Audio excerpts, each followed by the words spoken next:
Ladies and gentlemen, welcome back to the channel, and today is the day. Call of Duty Vanguard Season 1.5 is now here with a bunch of changes to multiplayer as well as zombies, which I'll be covering all of that here in this video. How's the update so far? Well, I've been playing for about an hour, and the improvements are nice, but I feel as though the update itself is going to fall a little bit short for a lot of players, considering the fact that this is the first major update to come to Call of Duty Vanguard for both multiplayer and zombies, and we're 3 months into the game's life cycle. This fixes some issues, but not nearly all of the issues, but of course, like I said, we'll be covering all of that here in this video. So let's go ahead and jump right into the patch notes here. I figured this would be the best way to go ahead and try to break everything down and present things as simply as possible. Here's going to be the blog post. I'll put a link to it down there in the description. On the stability side of things, several sources of packet burst have been identified and resolved. I'm going to go ahead and say that doesn't work because as I go into a private match here, we have packet burst right away. And we also have packet burst and things like normal online multiplayer matches at the very beginning and at the very end. So that is still there. And apparently, several sources of multiplayer crash errors have been identified and resolved. Well, that's also not working because apparently on Xbox, a lot of people are getting dev errors. Definitely annoying. Here on spawns, we have spawn logic has been tuned to improve small maps with higher player counts. Again, that's not working because I played one game of Shipment. This is not me, cherry-picking gameplay or anything like that. This is literally from today, the one multiplayer match I played on Shipment. There you have it. The spawns are not fixed. Moving along here, we have a number of changes to Camo challenges. So the STG challenges that were previously not working are apparently fixed. They weren't.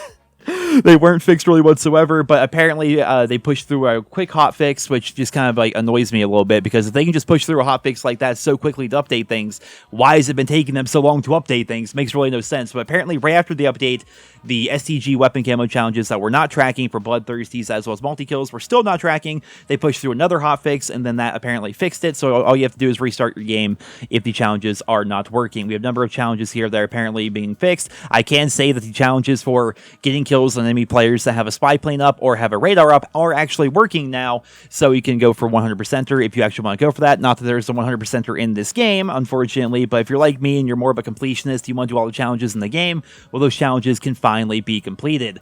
Under weapons here, the M1 Garand now has reduced recoil, the Type 99 has reduced aim flinch, a faster aim down sight time, as well as it will retain its one-shot kill potential for chest shots when smaller caliber ammo is used. The 3-line rifle here has faster aim down sight speed. The CAR 98K, just like the Type 99, will retain one-shot kill potential for chest shots when smaller caliber ammo is used. So apparently, if you're using the wrong kind of caliber, your gun becomes a hit marker machine. I've been working on snipers. I can definitely say that's true, so that's definitely pretty nice. Hollow points, they've removed the damage range penalties. That's interesting, because hollow points basically you did more limb damage, but you had less range. So now you just do more limb damage? So is that like stopping power as an ammo? That seems kind of obscene, but I guess we'll see how that plays out.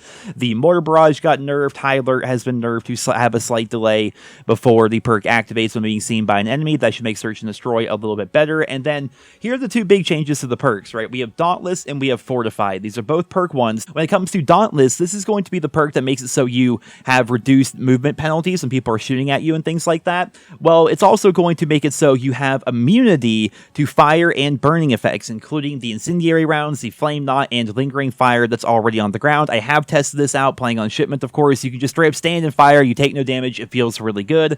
And then you have Fortified, which of course is like the flak jacket of this game. It now, on top of what it did before, it reduces fire damage taken by 30%. So if you want to rock like the flak jacket equivalent of this game, it does offer some protection against fire, or you can rock Dauntless, which does not really protect you against explosives, but it will make you immune to fire, which definitely feels pretty good. Going back to multiplayer challenges here for a second, it turns out the seasonal challenges now have their own category, and they have been fixed. I completed all the seasonal challenges before this update, and before this update, no matter what you did, it would just say 19 out of 20 challenges completed. Therefore, you could not complete all the challenges, and you could not actually earn the seasonal calling card. But that's been fixed. You can go through, you can finish all the challenges, and you'll finally be rewarded with the Season 1 challenge calling card there. But that's pretty much it for multiplayer, unfortunately. They haven't really changed around a whole lot else. I mean, we have the new Wellgun submachine gun that you get for getting, what is it, like 10 aim down sight kills with submachine guns in 15 different matches. It's pretty similar to what we saw back during Modern Warfare 2019, as well as Black Ops Cold War. It's a new gun.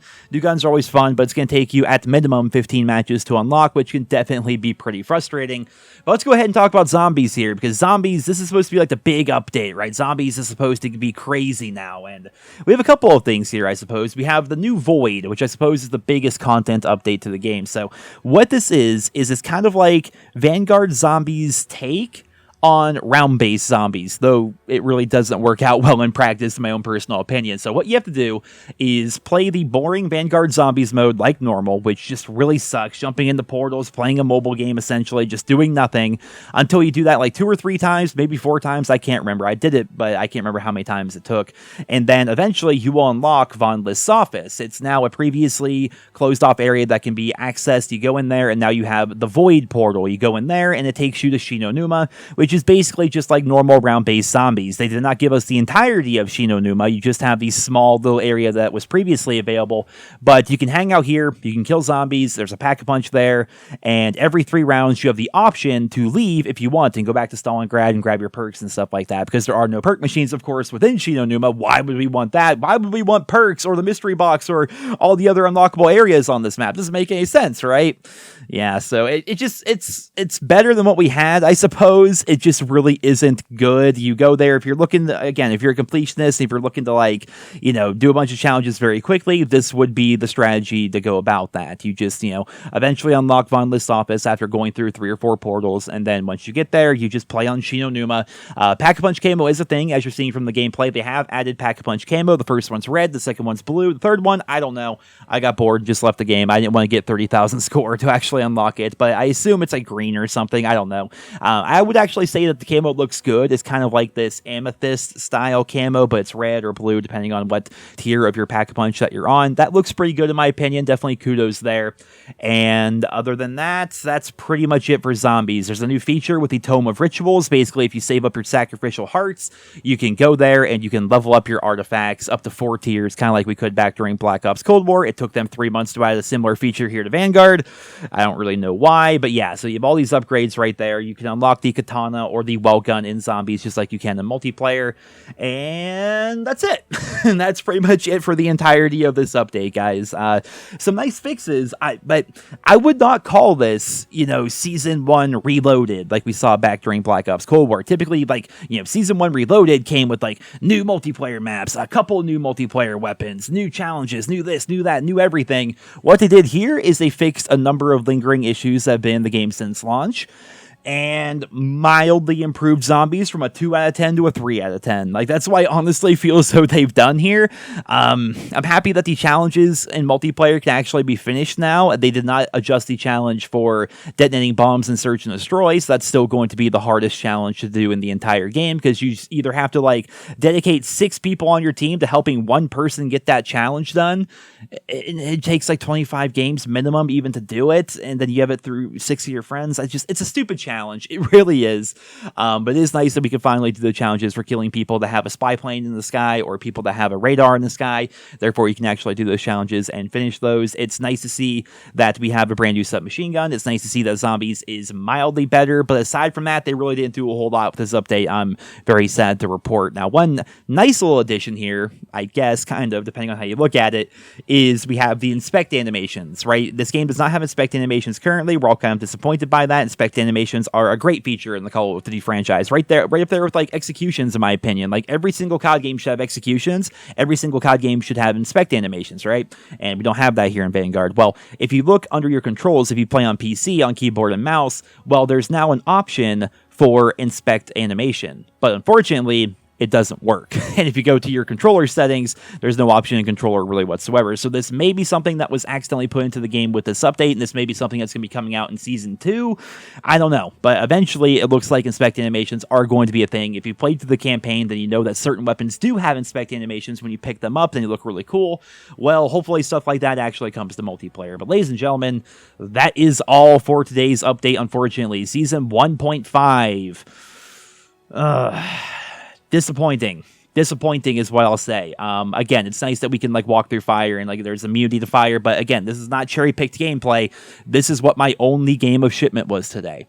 This is what it looked like. Yes, I'm immune to fire, but I cannot see. And I also can't hear. It almost sounds like the fire has like a different sound effect in this game. And I didn't notice too much screen shaking, so they may have gotten rid of the screen shake effect from the incendiary grenade.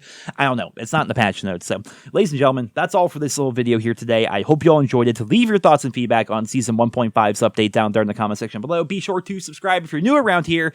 And thank you very much to all of my lovely channel members. If you guys want to become a channel member and support the channel even more, there's a join button right below this video. You join. It's just like subscribing on Twitch, but it's subscribing on YouTube, essentially. You get some World at War icons next to your name, and those rank up the more months you're subscribed, which I think looks pretty cool down there in the chat. And you also have access to some Bulbasaur emotes, because Bulbasaur is objectively the best Pokemon out there, and therefore, I wanted the emotes for that Pokemon. But, guys, that's all. Once again, I hope you all enjoyed. Thank you so much for listening, and I hope you guys all have a wonderful day.